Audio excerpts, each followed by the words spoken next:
This morning on today's checklist, we are running through everything you need to know about those daily supplements in your medicine cabinet and vitamins from A to Z. So we have Dr. Jen Caudle. She's a family medicine physician and associate professor at Rowan University. Good morning to you. Good morning. So you just heard our banter off air. I'm actually really interested in this because sometimes they say find your vitamins in your food, and other times people say no. Sometimes your body needs a boost. Right. So what say you? What I say actually is it's sometimes a little bit of both or either or.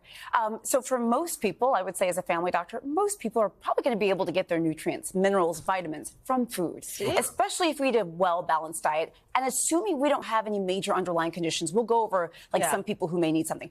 But then the other part of it is you might be in a category, a person that actually does need them. So it really depends on who you are. I always say this is the thing with vitamins and supplements out there. The way the industry is, it kind of makes us think that we all need them.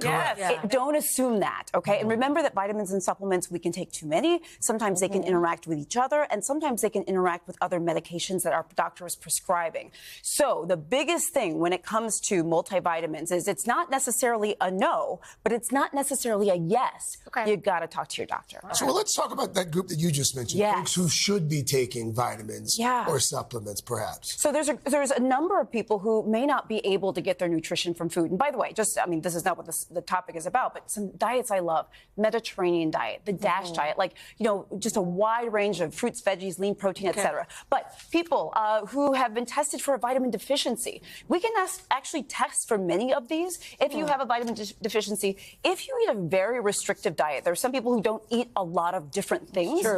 Pregnant women, absolutely. We need folic acid and other things. Postmenopausal, we also have other people, perhaps if you have really heavy periods, perhaps if you have GI or gut issues, maybe if you've had either gastric bypass surgery or other surgeries with your gut, things like that. Oh, good, we have this up here. Intestinal conditions, alcohol use disorder. Look, there's actually more people on this list, but this is why I say there are some people actually that should take vitamins. Alcohol use disorder, why is that? Yeah, sometimes we can get vitamin deficiencies from chronic use of alcohol. Absolutely, right? And so this is just another sort of condition amongst the other conditions that we have, which is why it's such an individual thing. So vitamin B doesn't mean bourbon.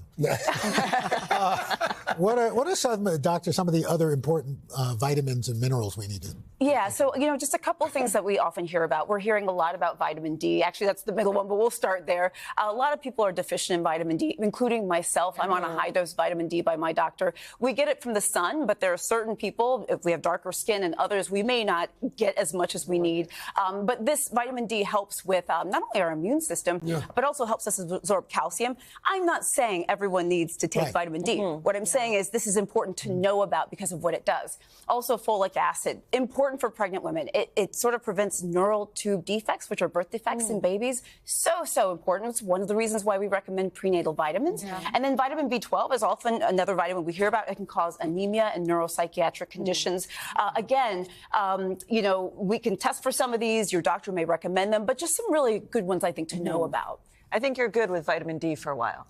You think so? Yes. I think you checked that one up. So after you talk to your doctor, it's decided that you do need extra vitamins and supplements. How do you work them into your diet? So that's a really great question because there are some do's and don'ts with vitamins. And again, talk with your doctor, talk with your pharmacist because sometimes they can interact with other things you're taking, other supplements. But a couple do's and don'ts. Fat-soluble vitamins, that is vitamin D, E, A, and K. I know, you're like, wait a minute. I'm trying to take That's good. And this, by the way, is stuff you don't have to remember it all. You just have to remember that, hey, there are some things maybe I should check to see how I need to take. But fat-soluble vitamins should be taken with a meal. We want actually fat to help us absorb them. See, I didn't know that. I think people just take a vitamin and keep it moving. Right, exactly. And then, for example, many of us take the mineral iron. If a woman has heavy periods or you're iron deficient or whatever, iron should generally be taken on an empty stomach for best absorption. Can it give you a bellyache, though? It can. It can. Honestly, the most common side effect of most medications and vitamin supplements is gastrointestinal stuff, so we have to be careful.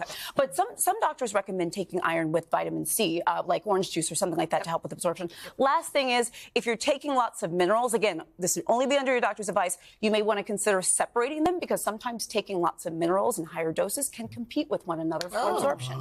So just things to keep in mind and questions to ask if this is on your mind. Because I think people go, they buy the supplements, and they just start taking them them every morning and not even know if they're effective. Doctor, where should we keep them? Oh, that's a great question. So I don't recommend keeping medicines, vitamins, and supplements in the medicine cabinet because there's moisture, humidity. Things can go bad. They can expire. They can change color, shape. I would say keep them in a closet, in a dresser drawer, someplace cool and dark. In a way, is the best place to do it. Dr. Caudle, thank you. Thank you. Great. That's very good. Hey, thanks for watching. Don't miss the Today Show every weekday at 11 a.m. Eastern, 8 Pacific on our streaming channel, Today All Day. To watch, head to today.com/allday or click the link right here.